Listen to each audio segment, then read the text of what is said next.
Welcome back to HTP Podcast, where we go beyond just strokes and strategy. Our mission is to change the culture of tennis, having one conversation at a time through a more positive and holistic approach. And if you guys can do me a big favor and hit subscribe, like, and share, that would be amazing. So today I have Jen on the pod, and this is really our first introduction, but I did hear you speak. You were one of the panelists at the USTA Women's Summit that Ashley ran, and I love that whole event.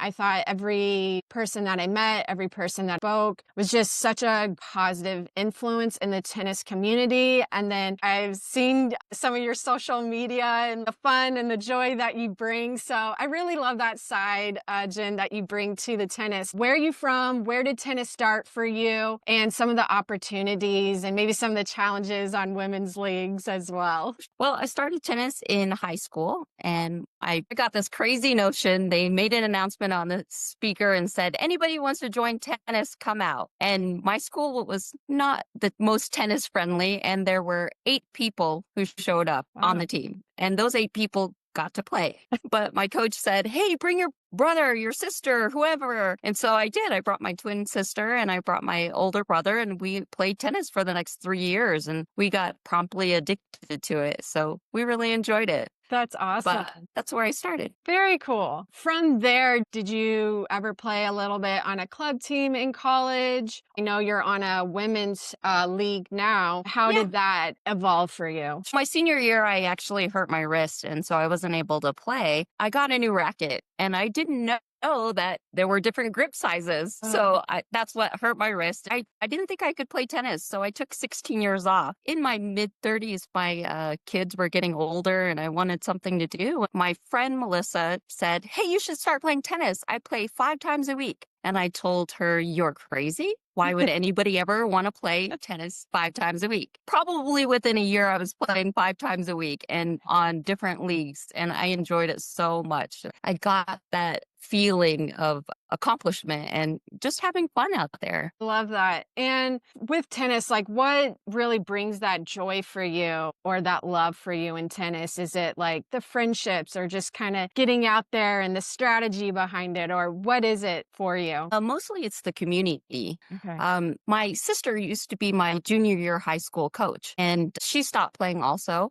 And then she got ovarian cancer. And I had started to play tennis with my friends, and it was showed how cancer has touched so many lives. I have a team of 18 people on my 3-5 team. I captain the team, and half of them have been touched by breast cancer, ovarian cancer, skin cancer. They surrounded my family with love, and we had fundraisers, and we actually have the rally in the alley over at High Point, and we just support people in the community who've been touched by cancer. Wow. Wow. Yeah, I can only imagine going through a tough time, how important community is in those situations and really being able to lean on people when you are, even if you're not the actual one going through it, but knowing someone so dear to your heart that having that extra support is so helpful. And I do feel like tennis community is great. Anytime you're Yes, they going are. through hard time, they will be there for you. And it's really amazing to see that. I stepped away for tennis for a little bit. I've always kind of been in it. And when I got back into it, it was like, wow, this is great. Like I love all these tennis people. Like they're so positive most of the time. Of course, you'll have your, Debbie Downers, but, or negative Nancy's. But for the most part, I feel like they're positive people and they're always wanting to push you. And I didn't realize how great that was. And I'm sorry to hear that. I hope everything is Thank you. okay with your sister. My sister passed in 2018, but Right. thank you. But from that, I surrounded myself with a great group of people. And for the next 3 years, every year I would get all the ladies on my team, as many who could come, and we would just go on trips. So we went to the BMP Paribas Open. We went to Austin to play in team. And then just from 2020, when that stopped and, COVID started, I made it a goal to make 20 videos in 2020. And I ended up making 370 videos in 1 year. And Wow. yeah, I think my Instagram genuine tennis is all about positivity and sharing the love and the accomplishment. And I never want to put anything negative out in the world. So that's just a little piece of my history. Yeah, I do really love that you're always bringing that joy to tennis and that fun and that laughter. So, yeah, what is your account so people could find you? Sure. So my maiden name is Nguyen, and so genuine tennis, genuine with a J. Okay. Oh, that's cool. I like that. Now, Yeah. kind of going into being on women's league, and did you say you're the captain? I'm the captain of I'm only a 3-5. I'm not a coach, so I just enjoy helping my ladies, go as far as they can. Sometimes it's good, sometimes it's positive. I'm also on mixed teams 7-0 and 8-0, and my 8-0 team last year went to nationals, so it was pretty great. That's Yeah. fun. Congratulations. Yeah, thank you. And then my 7-0 team just went to sectionals and we did pretty well. But Awesome. I think I'm a bit cursed ever since I took over captaining. I kind of inherited my team. Half my team has, been there since, I don't know, 20 years. So I inherited the team. And since I inherited it, once I turned 40, we have not gone to sectionals. And so I'm maybe cursed, but with that, I'm just too nice. Everybody tells me, oh, you need to put your best players and play them all the time for the drama of it. I just want everybody to be happy. And so Yeah. I think I accomplished that. So that's my accomplishment. Well, I think that's great. I've heard, I've never been one of the captains on a league before, but I've heard it can be a lot of drama, and just obviously getting everyone's schedule together. Like there's a lot more management skills than you realize you need on some of these, ladies' leagues and your. Yeah. When I used to be a retail manager for a books, music, and video store. And so I stopped being a manager when I turned 30. And I said, I never want to be a manager of 18-year-olds and, being in charge of people's schedules. And here I am in charge of people's schedules who sometimes are twice my age. I mean, but it's fun. Yeah, yeah. No, I think that's awesome though, allowing each person to play. Of course, on the competitive side, everyone wants to win and go to sectionals. But I mean, really, the whole point of league is to like enjoy it and have that competition, but have fun out there and to enjoy it. So I think that's really Right. cool that you allow everyone. I guess the whole management side, if there's anything that you would kind of want to share with some of those obstacles, if you want to go into it, if you don't, that's not a problem. Well, for me, it's the tools that we have available. And currently, I use the program Match Time, which Okay. is team league management. And so everybody can put in their availability. They can say if they want to play, if they don't want to play. They can tell you left-handed, right-handed. I prefer deuce. I only want to play singles. I only want to play doubles. So I think it's a great tool right now that we're using for league. Awesome. That's really cool. And then how often do you guys still play together a lot when it's not in season? Well, my team a little bit different. We practice every week just to keep our skills up. But when league starts, we play once a week, so at least once a week. So it can get a little bit cumbersome, especially if you're on multiple teams like we are. Mm. League players usually play 3-5 and 4-0 or 4-0 and 4-5, whatever they can. They play up, and it's fun to play up. I always say playing up is for fun. Yes, I Yeah. play at my level for competition. I mean, I'm always having fun on the court. At my work, actually, yesterday, my boss challenged me to a grudge match, and he doesn't play tennis. He plays pickleball. And I was like, oh, I'll beat you, no problem, So I got a newbie, a guy who has played maybe twice in his life. And I was like, we'll beat you. And we did not win.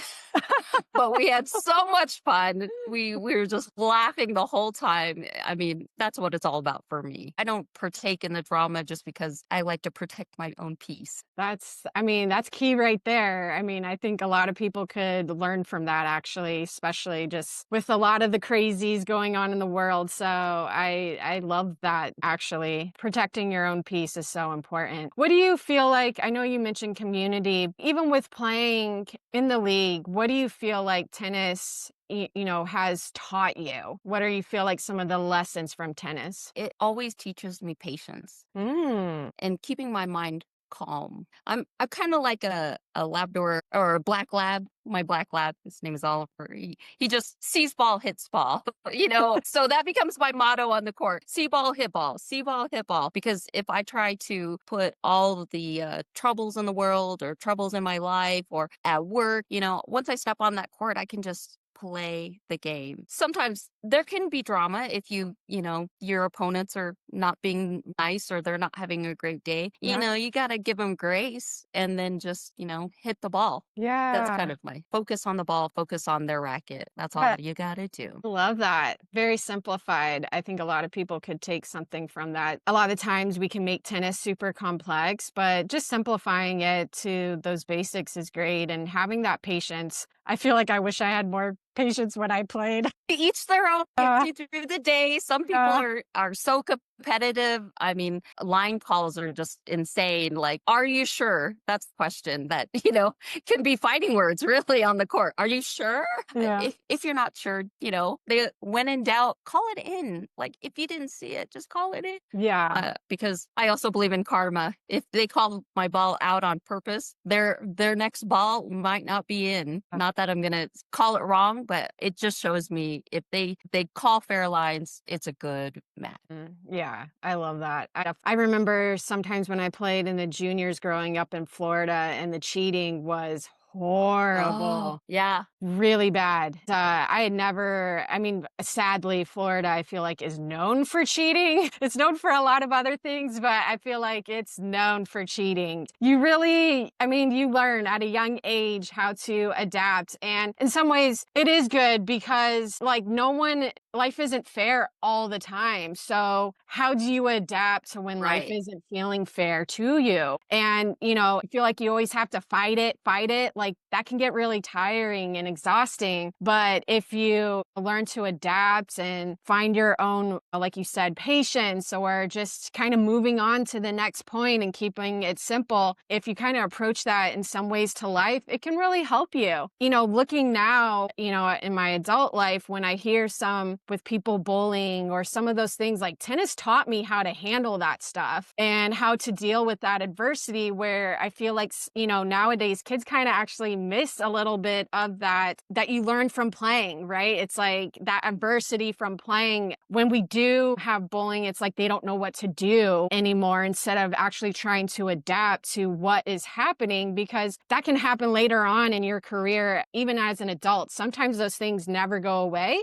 So Yeah. how do you handle that? And if you're just always kind of just saying, it's okay, that doesn't really teach anyone anything, or if you feel like you just have to fight back every time, that also doesn't teach anyone anything all the time. And being able to maneuver through each situation, that's what I always loved about tennis, was really as a metaphor for life and how you can handle things, because you're really dealing with people in a competitive situation, which can bring out the best in people, but it can also bring Yeah. out the worst in people. It sure can. Yeah. My daughter played in high school and Mhm. she always had a positive attitude, and her record for, I think, her senior year was 1-8. And so she lost 8. And in those 8, they were all third set tiebreakers, Wow. 2.5 to 3 hour long matches, and just grinding it out. But I tell you, in the last half hour, she's dancing on the baseline. She is just enjoying herself, because for her, you can't get that time back playing high school tennis